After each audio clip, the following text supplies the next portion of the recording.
কথা বলবে এবং রাজপথে বলে যাবে বাংলাদেশ জিন্দাবাদ, ইনকিলাব জিন্দাবাদ। সম্মানিত উপস্থিতি, আপনারা দেখতে পাচ্ছেন আমাদের উপস্থিত হয়েছে জাতীয় সমাজ সেবক সংগঠন সংগঠন। আমরা আজকের এই হাবিবের উপর আক্রমণ দুঃখিত যে কর্মসূচি ঘোষণা করেছি সেটি এদিকে 20 কোটি মানুষের কর্মসূচি। আমরা বিশ্বকন্যা রাখছি এই হাবিবে গুলিকে তোমরা থামাইতে পারবে না।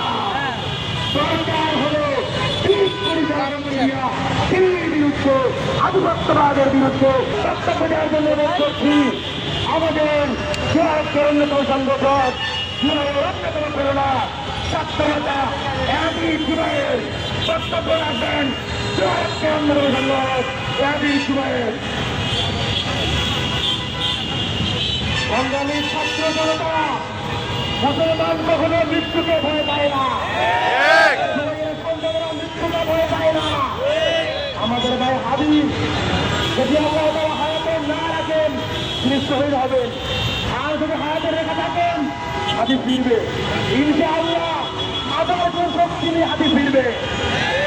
কথা হচ্ছে যারা আমার ভাইকে হত্যার বিষয়ে গুলি করেছে তাদের কি হবে? আমরা দেখতে পেয়েছি প্রকাশ্য বিভাগে দুয়ের সন্তান আজকে গুলিবিদ্ধ করা হলো।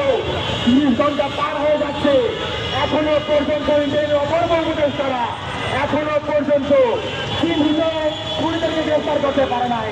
তারা এখনো অবৈধ ধরতে পারে নাই। কিন্তু আমরা দেখেছি এই যে অপূর্ব উপদেষ্টা তাকে আমরা দেখেছি তিনি ধরছেন মাংসের মধ্যে আলু বেশি নাকি কম। আপনারা দেখেছেন যখন আমাদের মিডিয়া ভাইকে প্রশ্ন করছেন অবৈধ অপরাধের ব্যাপারে, তখন এই অপূর্ব উপদেষ্টা জাহাঙ্গীর আলম বলছে সেগুলা পেঁয়াজের দাম বাড়ছে কিনা কমছে। এই ধরনের অথর্ব উপদেষ্টা, অথর্ব ইঞ্জিনিয়ারিং অথর্ব উপদেষ্টা আপনাদের হুঁশিয়ার করে বলতে চাই, যারা এই জোরে সন্তানকে হত্যার চেষ্টা করবে, যারা এই জোরেকে বিতর্কিত করতে চেষ্টা করবে তাদেরকে প্রশ্ন বলতে চাই, আপনারা একজন হাতিকে গুলি করবেন কিন্তু কয়েক হাতিকে রুখে দেবেন। এক হাতিকে মারতে চাইলেও লক্ষ হাতি রাজপথে দাঁড়িয়ে যাবে। এই ভাইয়েরা আমরা দেখেছি আজকে 30 ঘন্টা পার হয়ে যাচ্ছে কিন্তু এখনো ইন্টারনেটের খুশির উপদেষ্টারা কাউকে ধরতে পারবে নাই। কিন্তু ধরতে পারবে কিভাবে? এই যে ইন্টারনেট এটা গড়তে হয়েছে খুশির উপদেষ্টা দিয়ে। খুশির উপদেষ্টা আপনাদের বলতে চাই, আপনাদের খুশিরতা এগুলো দিয়ে আপনারা নরম তক্ষ করতে পারবেন, বান্ডিল কারা টাকা অর্ডার করতে পারবেন, কিন্তু দেশ চালাইতে পারবেন না। আপনারা দেখেন না আমাদের ভাই গুলিবিদ্ধ হয়েছে, কত সোশ্যাল মিডিয়ায় খুনি আওয়ামী লীগের যারা সন্তানগুলো আজকে এখন উল্লাস প্রকাশ করছে। আপনারা দেখেন না, আপনারা জানেন না এই যারা সন্তানগুলোর বাচ্চা কোথায় আছে, আপনারা জানেন না এই কুরঙ্গারগুলোর পরিবার কোথায় আছে। আমাদের জানেন কানটালের মাথা আছে। আমাদের সন্দেহ লাগে ইন্দ্রের মতন উপদেষ্টারা আপনারা সেই কান টানতে ইচ্ছা করেন কিনা। আমাদের সন্দেহ লাগে যে আপনারা আসলে চান কিনা যারা হাতিকে হত্যার চেষ্টা করছে তারা গ্রেফতার হোক। যদি এখন ধৈর্য থাকে এদের ক্ষেত্রে হওয়ার কথা। আমাদের মনে অবাক লাগে যেখানে প্রশাসন খুনিকে শনাক্ত করবে সেখানে আমরাই তাদেরকে ডিগ্রি ফুটে দিচ্ছি, সেখানে আমরা তাদেরকে শনাক্ত করে দিচ্ছি, দেওয়ার পরেও তারা ধরতে পারছে না। ওটা আমাদের কাছে আপডেট চায়, বড় লজ্জা লাগে। ধরার দায়িত্ব তাদের, আমরা খুঁজে দেওয়ার পরেও তারা ধরতে পারছে না, ওটা আমাদের কাছে আপডেট চায়। এই লজ্জা আমরা কোথায় রাখবো? ইন্টারনেট কিছু আমাদের সাথে করে বলতে চাই, যেমন কুকুর তেমন মুকুর দিতে হবে। যে খুনি আওয়ামী লীগেরা ওদের যে রক্তের পিপাসা, এই রক্ত পিপাসী খুনিদেরকে কুকুরের এবং সাহায্য না করলে শোনা হবে না। আপনারা জানেন হাদি ভাইকে গুলি করার আগে প্রায় কয়েক মাস যাবে তো তাকে নানাভাবে হুমকি দেওয়া হচ্ছে, নানা দেশি নাম্বার থেকে হোয়াটসঅ্যাপে তাদের টেস্ট করে কল করে হুমকি দেওয়া হচ্ছে। হাদি ভাই বারবার বলেছেন, মিডিয়ায় বলেছেন, বক্তব্য বলেছেন, ফেসবুকে বলেছেন, কিন্তু এতবার বলার পরেও ভাইকে কোনো ধরনের নিরাপত্তার ব্যবস্থা করা হয় নাই।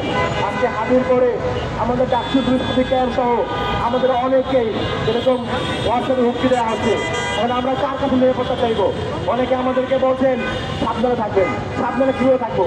আমাদের কাছে সাবধানে থাকা হচ্ছে একটা, সেটা হচ্ছে এই বাংলাদেশ থেকে খুনি আওয়ামী লীগের যত প্রেতাত্মরা এখনো লুকিয়ে আছে করতে প্রত্যেকে গর্ত থেকে তুলে এনে তাদের যোগ্য পানা বুঝিয়ে দিতে হবে। কোনো খুনিদের সাথে সহাবস্থান আমরা মেনে নিব না। ইন্টারিমকে আমরা আর সময় দিয়ে চাই না। আমাদের মিহিনারা বলে গিয়েছেন স্পষ্ট প্রমাণ দেওয়ার পরেও যদি আপনারা গড়িমতি করেন তাহলে আমাদের সন্দেহ কি আপনার দিকেই যাবে। সুতরাং সিদ্ধান্ত আপনাদের। আপনারা একটু অবিলম্বে আমাদের জুলাইয়ের প্রেরণা হাতিকে তারা হত্যা চেষ্টা করে তাদেরকে খুঁজে বের করবেন, নাকি পরবর্তী অভ্যুত্থান যদি আপনার দিকেই যায় সেই ব্যবস্থা করবেন, সেই প্রশ্ন আমরা রেখে গেলাম। ধন্যবাদ। সম্মানিত দিয়েছিলাম, আমাদেরই তো আন্দোলনের সহযোদ্ধা ছিল মাহফুজ এবং নাহিদ। তাদেরকে তো আমরা বলছিলাম যে আপনার দায়িত্ব হচ্ছে মিডিয়াকে সংস্কার করবেন।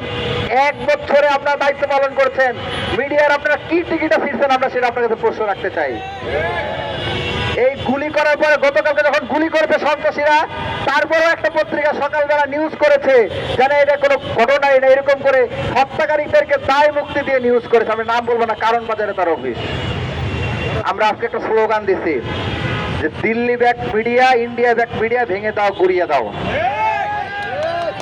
দিল্লির রাজধানী 2টা, কয়টা? একটা হচ্ছে দিল্লিতে আর একটা হচ্ছে কারণ বাজারে।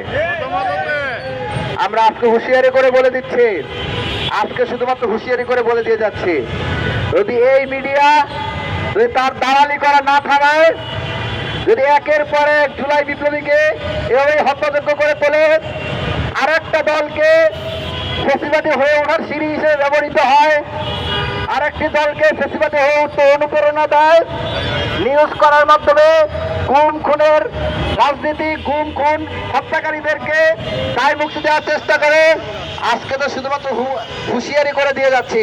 পরের বার এসে ওই মিডিয়া, এই দিল্লির মিনি ক্যান্টনমেন্ট ভেঙে গুড়িয়ে দিতে আমাদের এক মুহূর্ত ভাবতে হবে না।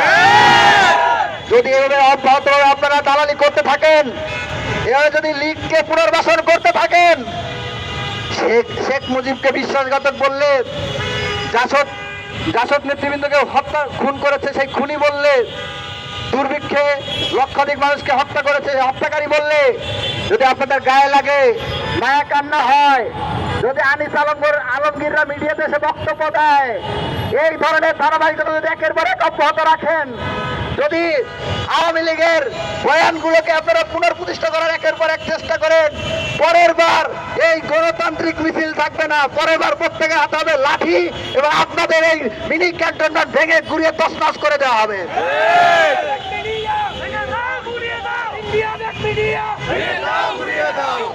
India,